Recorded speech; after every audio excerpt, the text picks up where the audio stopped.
En 2018, j'ai reçu un coup de fil de Maude, ici présente. Elle avait envie de faire des trucs pour le centenaire de la Fédération française des éclaireuses. Et elle voulait qu'on en parle. On se connaissait du scoutisme français pour avoir travaillé sur les questions d'égalité et de sexualité dans nos mouvements respectifs, elle chez les éclaireurs de France et moi chez les unionistes. Nous voilà donc au tournesol à Montparnasse en train de réfléchir à la présence de ces femmes dans nos mouvements, comment les valoriser, les retrouver. Maude avait cette idée un peu folle de vouloir écrire des fiches Wikipédia pour que ces femmes soient connues. 3 ans après, je suis fière de ce que nous avons accompli. 51 fiches Wikipédia ont été travaillées, dont 24 créées ex nihilo. On a fait passer les femmes parmi les personnalités scouts mentionnées sur Wikipédia de 10 à 34%. Oui, parce que les garçons continuaient à en écrire d'autres. On a mis en ligne un site, astral.fr, pour présenter ces parcours et également les rencontres avec d'autres femmes que nous avons croisées mais qui ne répondaient pas aux critères assez contraignants de Wikipédia. Avec Diane et Maude, nous visions 100 femmes. Nous en sommes aujourd'hui à 56 sur le site des Astrales. Mais nous en avons encore quelques-unes qui mériteraient qu'on aille les voir, qu'on écrive sur elles. D'ailleurs, il y en a quelques-unes qui n'y sont pas. Donc, on va revenir vers vous. L'objectif n'est pas atteint, mais à quelques-unes, ce n'est pas si mal, reconnaissons-le. Et puis pour nous, le projet ne s'arrête pas là. Peut-être qu'on arrêtera quand on les aura, les 100 femmes. On verra. Nous avons été rejoints par 2 bénévoles, Céline et Nicolas, qui avaient en tête de créer des activités, des grands jeux pour les enfants, pour leur permettre de découvrir ces parcours de femmes et donner du relief à ces fiches. Ils ont réussi à faire jouer toute la région Rhône-Alpes-Auvergne des unionistes cet été le même jour. Un autre rassemblement a eu lieu au Becqueron en Bretagne, organisé par une équipe d'éclaireuses de France, en non-mixité d'ailleurs, l'organisation. On a réussi à rendre ces femmes vivantes dans les calendriers 2021 des unionistes et des éclaireurs, des EDF, grâce au soutien des équipes communication. Merci à Paul d'avoir toujours soutenu notre démarche et d'avoir œuvré à concrétiser le calendrier, les revues, etc. Grâce à lui et Denise, qui ont été farfouillés dans les caves de la SHPF, la Société pour l'histoire du protestantisme français, ils ont donné un visage à Violette Mouchon, dont on ne connaissait pas le visage en fait. Donc merci. Merci à vous deux d'avoir fait ce travail-là. Merci aussi à la Nef et à sa présidente, Geneviève, de nous avoir donné les moyens financiers de nos ambitions. Merci aussi à Roxane, bénévole des unionistes, d'avoir organisé une soirée en visio pour le centenaire, d'avoir créé ce film, j'espère que vous l'avez vu, et relayé toutes nos actions sur les réseaux sociaux.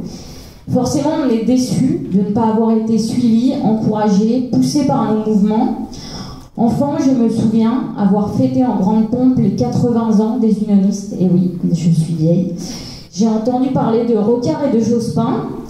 J'aurais aimé qu'on me parle aussi d'Adélaïde Oval, d'Hélène Vianney, de Liliane Klein-Liber et de toutes ces femmes formidables qui avaient été éclaireuses comme moi. Je ne suis pas amère, juste déçue de voir que l'on est des champions pour dire que l'égalité entre hommes et femmes est travaillée dans le scoutisme. Oui, en proposant les mêmes activités à des filles et des garçons, on y contribue. On est d'ailleurs moins mauvais qu'ailleurs, il faut le reconnaître. Mais ça ne suffit pas, la preuve, si on n'y fait pas attention de manière institutionnelle et politique, c'est toute une partie de notre histoire qui est moins bien considérée. Je m'interroge, que retiendront les louvettes, les louveteaux, les battes, les éclaireuses, les éclaireurs, les pifs, les aînés, les responsables de l'histoire de cette Fédération française des éclaireuses? Pour savoir où l'on va, il faut savoir d'où l'on vient, et pour cela, il faut connaître son histoire.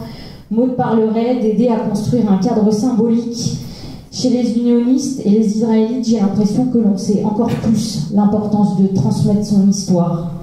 Ce centenaire est l'occasion de dire notre histoire, une histoire originale, cette fédération de femmes issues de courants spirituels différents, une histoire de sororité, d'amitié, de solidarité et d'entraide, au-delà même du scoutisme, comme on voit le nombre de résistantes dans les parcours.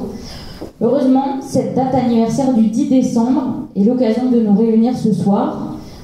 Merci aux équipes nationales et à Alexandra, Karen et Olivier d'avoir travaillé avec leurs équipes pour organiser cette soirée.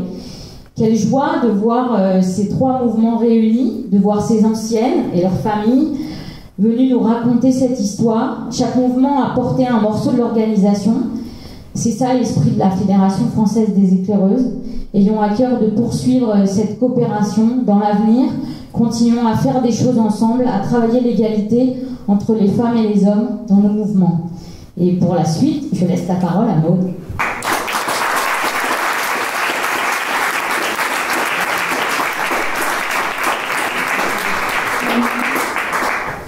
Alors, comme c'est autorisé d'enlever son masque, j'enlève mon masque.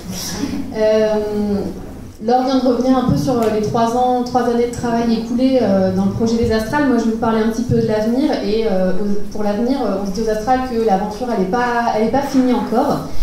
Nous, on a choisi de travailler avec cet objet spécifique qui est la biographie, les parcours individuels. Pour nous, cet objet, il est un peu à la mi-chemin entre un travail d'histoire, un travail scientifique, d'historien et d'historienne que nous ne sommes pas, mais aussi celui de la mémoire et du symbole.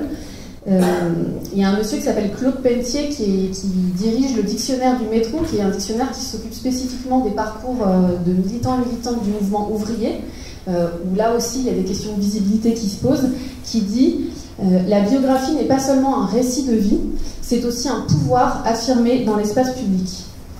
Et donc dans cet entre-deux, entre le travail d'historien, le symbole et la mémoire, nous on a encore 2 pistes de travail pour les années qui viennent. Ça n'arrêtera jamais. Le premier, c'est de travailler cette fois-ci peut-être en présentiel avec les 4 lieux de conservation des archives de la Fédération des éclaireuses, puisque une des particularités, c'est que les archives des éclaireuses, elles sont éparpillées dans 4 lieux. Donc il y a le PAGEP, qui est le pôle de conservation des associations de jeunesse et d'éducation populaire, la Société pour l'histoire du protestantisme en France, la bibliothèque Marguerite Durand, qui est la bibliothèque des femmes et du féminisme qui est à Paris, et la bibliothèque universitaire de Strasbourg. 4 lieux. Avec la crise sanitaire, ça n'a pas été possible de travailler ensemble, et même pour nous, au bout d'un moment, on n'a pas pu aller dans les archives nous-mêmes, puisqu'on a travaillé avec Internet, avec ce qu'on allait scanner à l'avance, etc. Mais là, on se dit qu'il y a sans doute encore des choses à faire, peut-être en travaillant en articulation avec ces 4 lieux de conservation pour mieux comprendre et aussi rendre plus accessible cette histoire-là. Donc il y a des personnes de ces institutions normalement dans la salle, et donc c'est aussi une petite perche qu'on vous tend ce soir. Le deuxième axe sur lequel on aimerait pouvoir travailler, c'est une proposition aux 3 mouvements héritiers de la FFE et qui ont organisé cette soirée.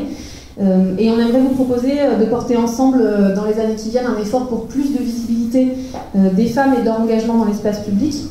Jusque-là, on l'a fait dans le scoutisme.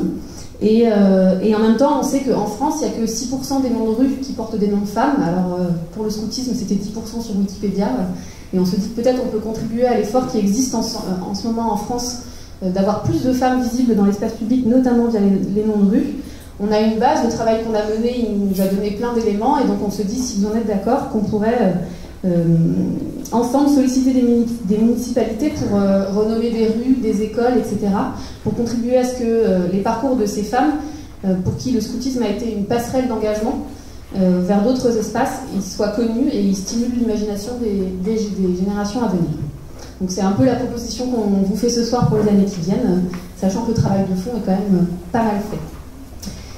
Pour terminer, je voudrais dire que rien de ce qu'on a fait jusque-là et rien de peut-être ce que l'on fera demain n'aurait été possible sans des archives.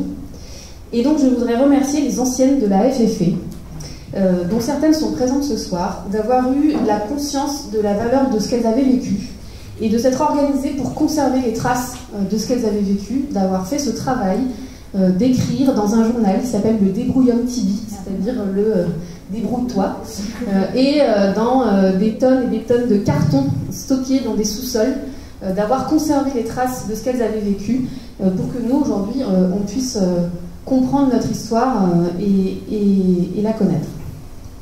En faisant ça, vous nous avez permis d'établir un lien avec les éclaireuses d'avant et quelque part de ressentir pour elles et pour vous aussi cette amitié qui faisait le sel de la Fédération des éclaireuses. Merci.